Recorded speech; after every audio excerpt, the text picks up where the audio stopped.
बहुत बहुत स्वागत है आप सभी का। नमस्कार, मैं हूं प्रीति। आप देख रहे हैं सुबह 9 बजे और शुरुआत करेंगे हेडलाइंस के साथ।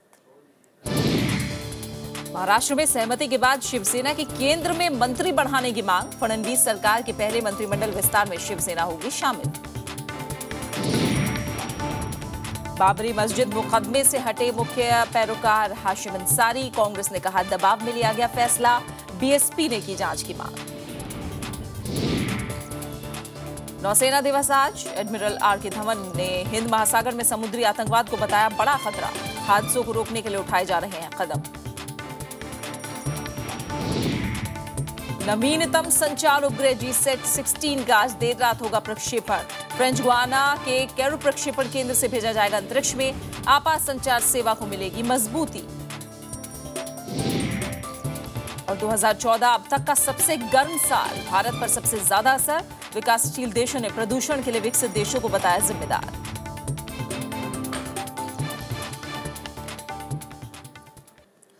महाराष्ट्र में शिवसेना बीजेपी के बीच सत्ता में साझेदारी के फॉर्मूले को लेकर सहमति बनती दिख रही है। इसके एवज में शिवसेना केंद्र में एक कैबिनेट रैंक के अतिरिक्त एक राज्य मंत्री का पद भी चाहती है। महाराष्ट्र के मुख्यमंत्री देवेंद्र फडणवीस ने भी कहा है कि जल्द ही दोनों पक्षों की बातचीत के सकारात्मक नतीजे सामने आएंगे। हालांकि शिवसेना ने अंतिम फैसला पार्टी प्रमुख उद्धव ठाकरे पर छोड़ दिया है। महाराष्ट्र सरकार में शामिल होने के एवज में शिवसेना केंद्र में भी एक कैबिनेट और राज्य मंत्री पद चाहती है। शिवसेना सांसद गजानन कीर्तिकर ने मुंबई में मीडिया को पार्टी की इस इच्छा से अवगत कराया। माना जा रहा है कि शिवसेना इसे राज्य में कम महत्वपूर्ण मंत्रालय मिलने की भरपाई के तौर पर देख रही है। हालांकि आखिरी फैसला शिवसेना प्रमुख उद्धव ठाकरे को करना है। ऐसी कोई भी बात नहीं है। उद्धव जी इस बारे में स्वयं निर्णय लेके आपको बताएंगे। अभी कोई जल्दबाजी नहीं। बीजेपी के पास से जो प्रस्ताव है उद्धव जी के पास में रहेगा। उद्धव जी उसके ऊपर विचार करके निर्णय देंगे। उधर महाराष्ट्र के मुख्यमंत्री देवेंद्र फडणवीस का कहना है कि राज्य इकाई के प्रस्तावों की जानकारी पार्टी अध्यक्ष अमित शाह को दे दी गई है। उन्होंने जल्द ही सकारात्मक नतीजे सामने आने की उम्मीद जताई।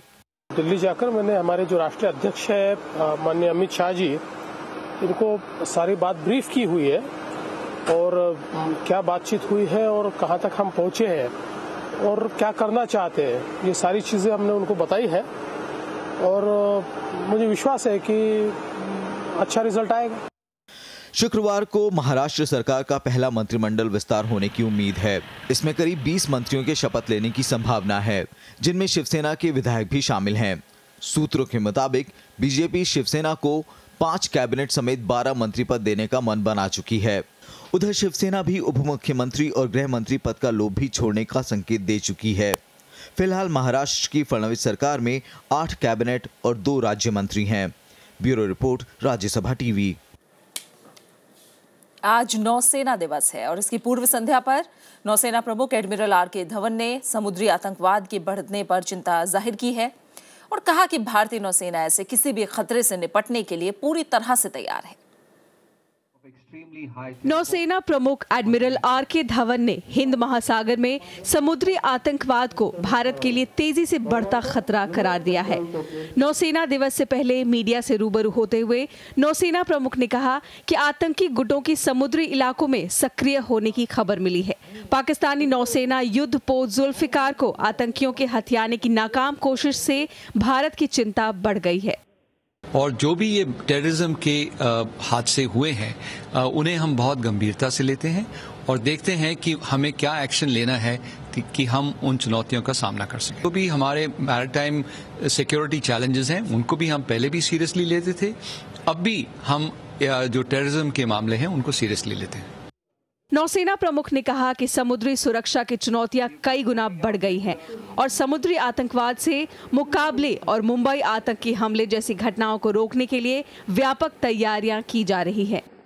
Since 2611, we have commissioned 46 coastal radar stations, 74 automatic identification system stations, and this IMAC is now going to integrate all that and link up another 51 Navy and Coast Guard stations.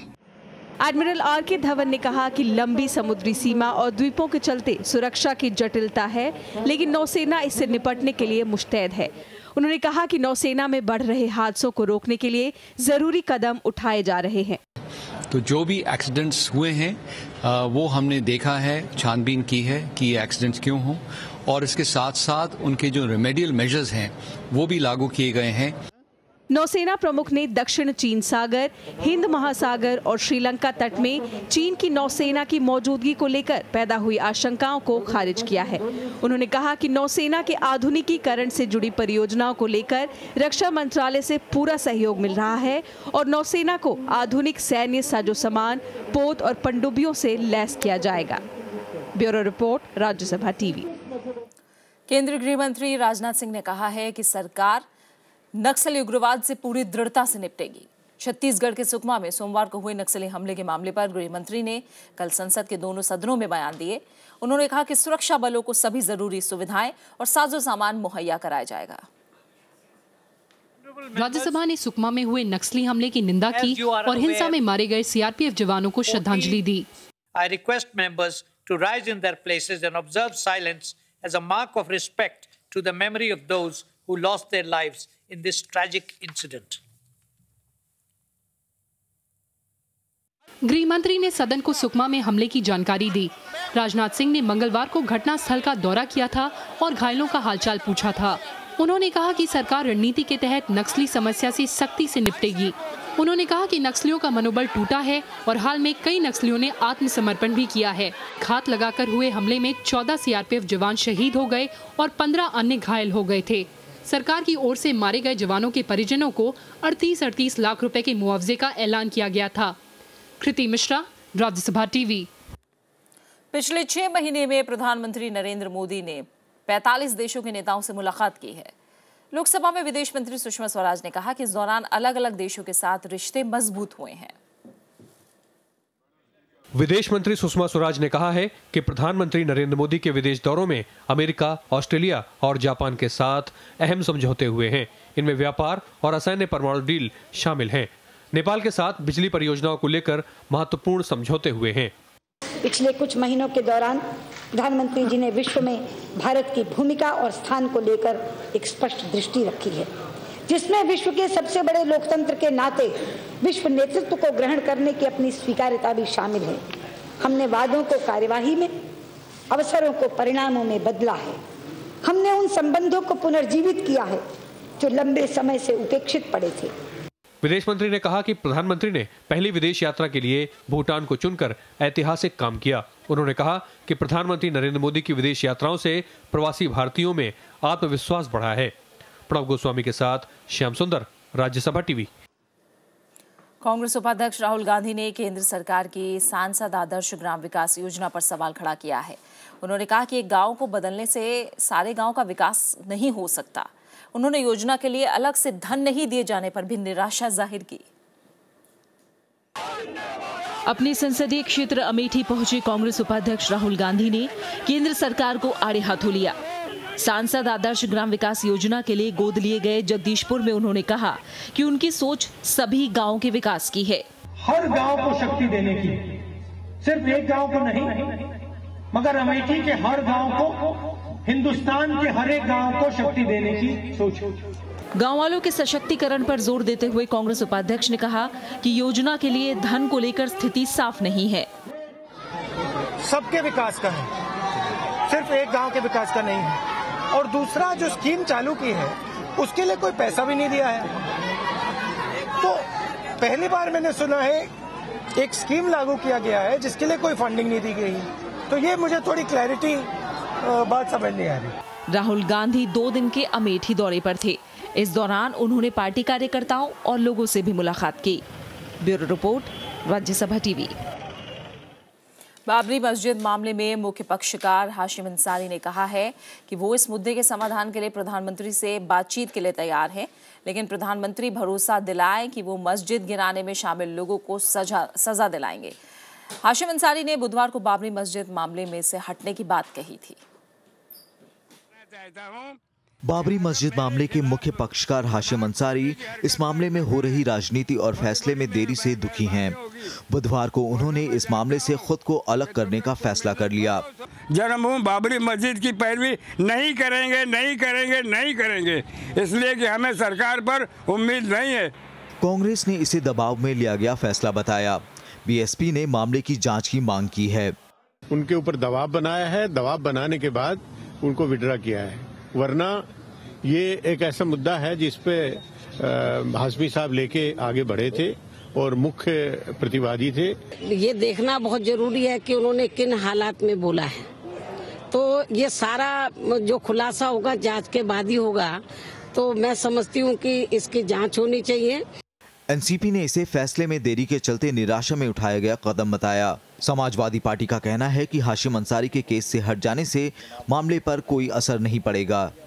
किसी एक के कह देने से कि हम पैरवी नहीं करेंगे, मुकदमे के या टाइटल सूट के इस कार्रवाई पर किसी किस्म का कोई फर्क नहीं पड़ता। मुझे ऐसा लगता है कि इस बाबरी मस्जिद ही का नहीं, हमारे देश में न्याय में विलंब जो होता है उसकी एक बड़ी मिसाल इस विड्रॉवल के जरिए सामने आती है। बीजेपी ने फैसले का स्वागत करते हुए इस मामले पर विवाद नहीं खड़ा करने की सलाह दी है। एक सार्थक और सकारात्मक सोच के साथ कार्य किए जाने की आवश्यकता है। वैसे ही राम जन्मभूमि के मुद्दे पर और हिंदू आस्था से जुड़े हुए अन्य मुद्दों पर मुस्लिम पक्ष भी अगर उस सकारात्मक रुख को अपना ले तो देश के अंदर न केवल सकारात्मक रूप से विकास होगा, अपितु देश के अंदर सौहार्द की स्थापना भी होगी। अयोध्या में बाबरी मस्जिद गिरने के 22 साल हो गए हैं, लेकिन इस मामले में अंतिम फैसला नहीं हो पाया है। राम जन्मभूमि बाबरी मस्जिद को लेकर लंबे समय से विवाद चल रहा है। Bureau report, Rajya Sabha TV. और फिलहाल यहाँ रुक रहे एक छोटे से ब्रेक के लिए, और ब्रेक के बाद सामाजिक मुद्दों से जुड़े मामलों को निपटाने के लिए सुप्रीम कोर्ट ने गठित की विशेष न्यायपीठ।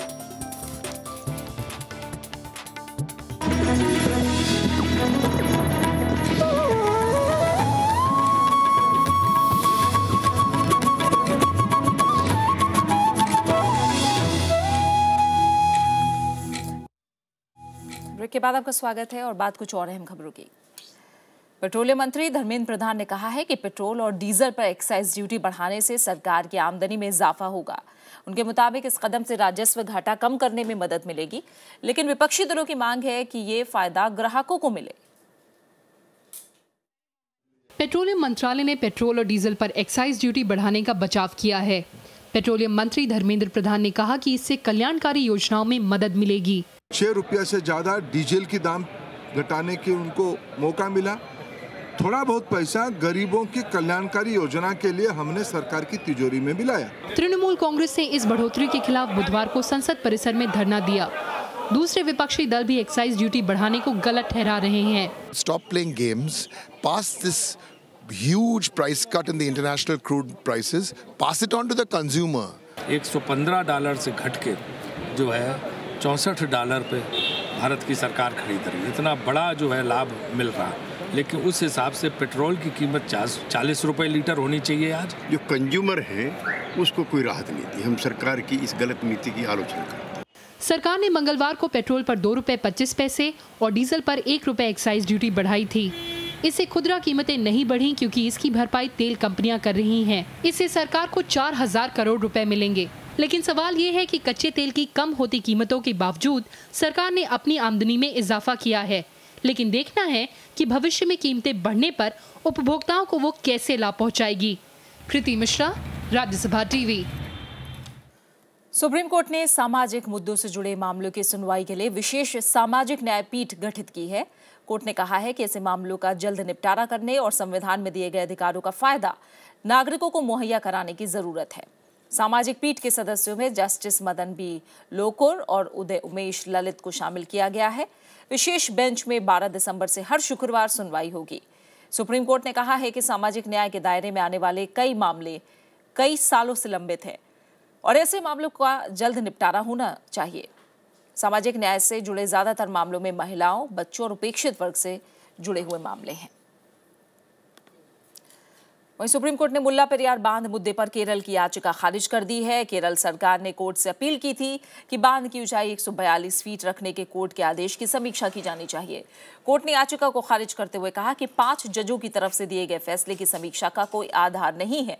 कोर्ट ने इस फैसले का तमिलनाडु में स्वागत किया है और इस बांध को लेकर दोनों राज्यों के बीच तनाव है। मुल्ला पेरियार का निर्माण 1886 में त्रावणकोर के महाराजा और ब्रिटिश राज के बीच हुए एक समझौते के तहत किया गया था। देश के नवीनतम संचार उपग्रह GSAT-16 का 5 दिसंबर को फ्रेंच गुयाना के एरियन 5 रॉकेट से प्रक्षेपण किया जाएगा। GSAT-16 इसरो निर्मित अत्याधुनिक संचार उपग्रह है। इसमें 48 ट्रांसपोंडर लगे हैं और इस उपग्रह के सफल प्रक्षेपण से भारतीय संचार सेवाओं की क्षमता और गुणवत्ता में इजाफा होगा। उपग्रह टेलीविजन प्रसारणों की क्षमता बढ़ाने के साथ ही आपात संचार सेवा को भी मजबूत बनाएगा। ये है इसरो के वैज्ञानिकों के अथक प्रयास से बनाया गया नवीनतम संचार उपग्रह GSAT-16।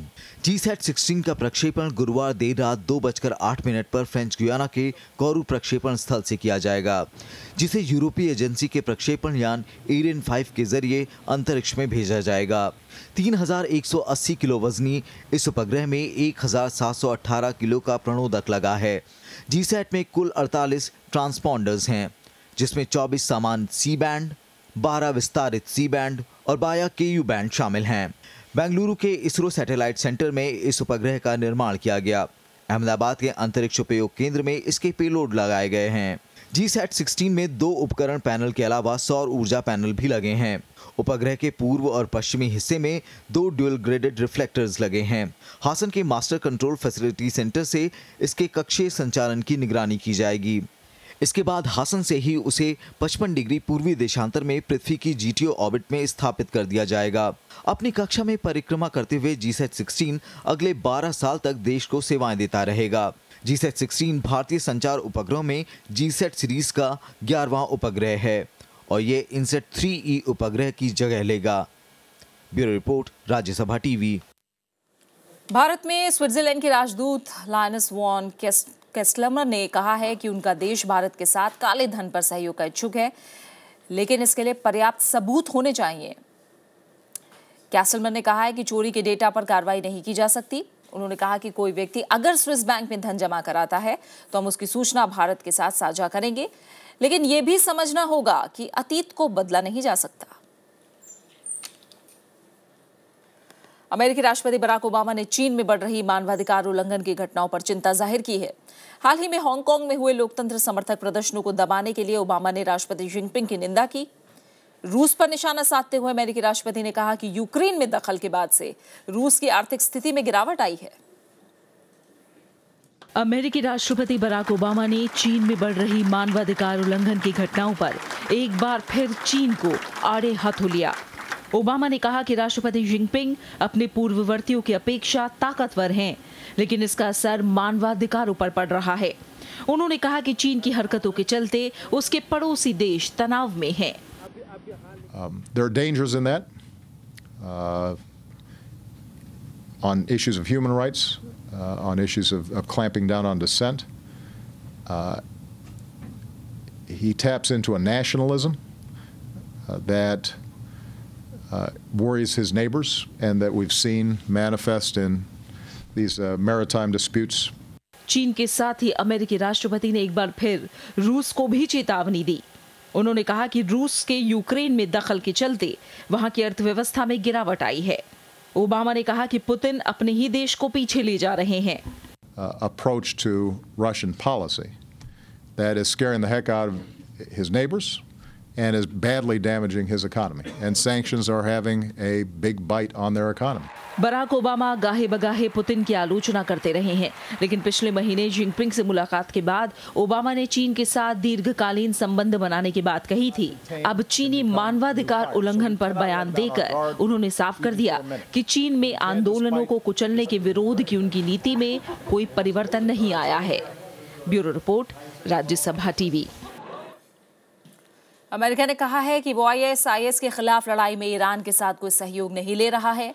हालांकि व्हाइट हाउस के मुताबिक हाल ही में ईरान के लड़ाकू विमानों ने दियाला प्रांत में IS ठिकानों पर हमले किए थे।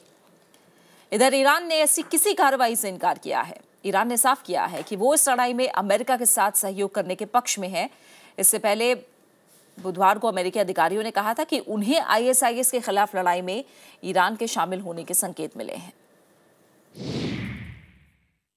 There are also reasons to believe that directly coordinating militarily with a country like Iran, and a country that actively supports terrorist organizations, that it's not necessarily in the best interests of our military personnel to be sharing significant intelligence information or to be directly coordinating with them militarily. सत्ताधारी गठबंधन में टूट के मद्देनजर कल Israeli संसद में voting हुई और इसके बाद संसद को भंग करने की सिफारिश भी मंजूर कर ली गई। हालांकि अभी संसद भंग करने पर सीनेट समिति की मंजूरी मिलना बाकी है। इससे पहले विपक्षी नेताओं ने 17 मार्च के चुनाव कराने के लिए सहमति जताई थी। गौरतलब है कि प्रधानमंत्री बेंजामिन नेतन्याहू के खिलाफ सत्ताधारी गठबंधन में काफी असंतोष था, जिसके बाद उन्होंने संसद भंग कराने का फैसला किया।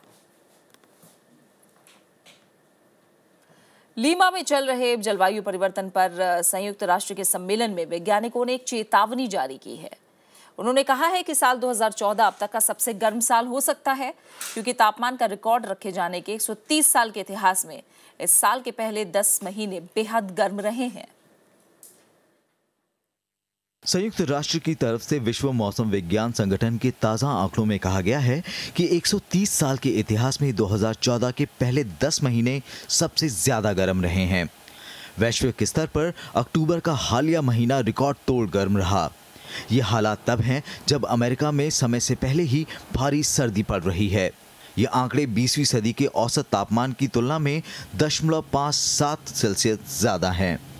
If November and December maintain the same global temperature anomaly value, the best estimates for 2014, according to this measure, would place it as the warmest year on record. Unfortunately, I think the final statement will carry the same bad news. 2009 के Copenhagen समझौते के मुताबिक तापमान में 2 degree Celsius से ज्यादा कोई भी बढ़ोतरी खतरनाक है।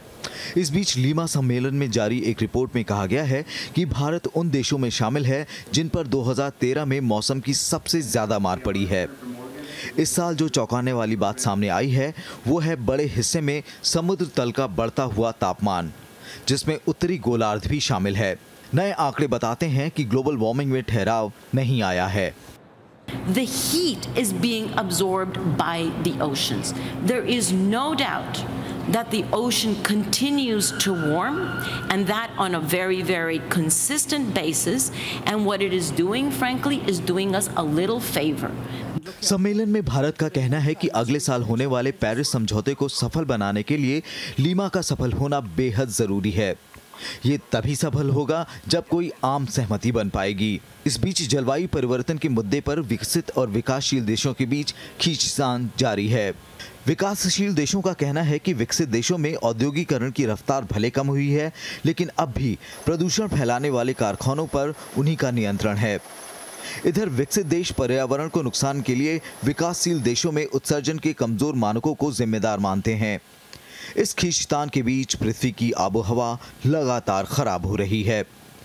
Bureau report, Rajya Sabha TV. और आज नौसेना दिवस है और इसकी पूर्व संध्या पर नौसेना प्रमुख एडमिरल आर.के. धवन ने समुद्री आतंकवाद के बढ़ने पर चिंता जाहिर की और इस समय ये सीधी तस्वीरें आप देख पा रहे हैं।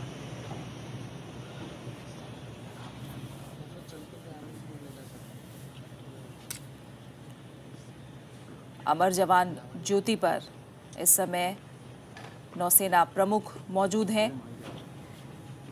नौसेना प्रमुख ने चेतावनी देने के साथ साथ ये भी बताया कि भारतीय नौसेना किसी भी चुनौती से निपटने के लिए पूरी तरह तैयार है।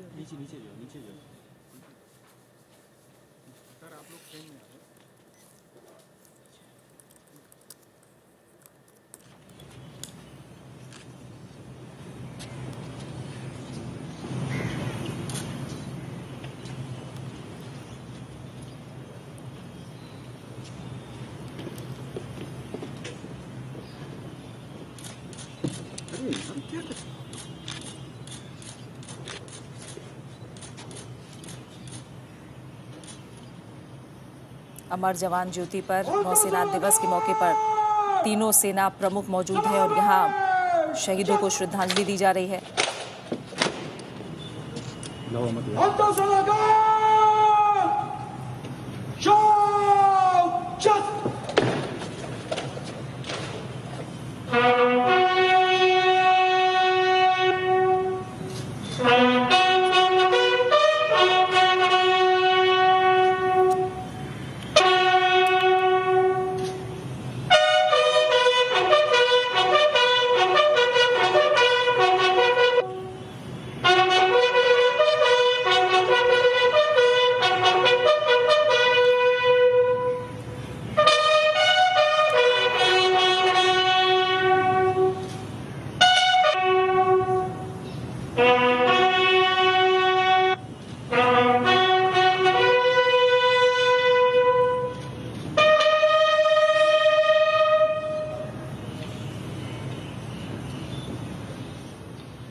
और इसी के साथ फिलहाल इस बुलेटिन में इतना ही। जाते जाते एक नजर हेडलाइंस पर।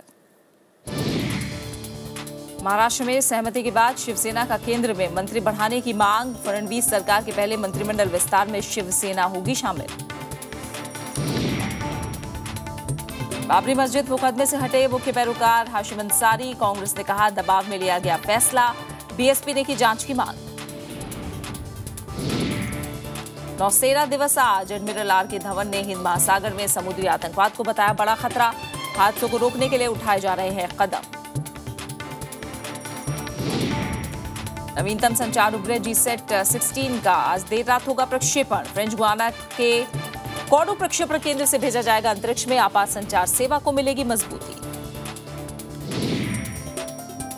2014 अब तक का सबसे गर्म साल। भारत पर सबसे ज्यादा असर। विकासशील देशों ने प्रदूषण के लिए विकसित देशों को बताया जिम्मेदार।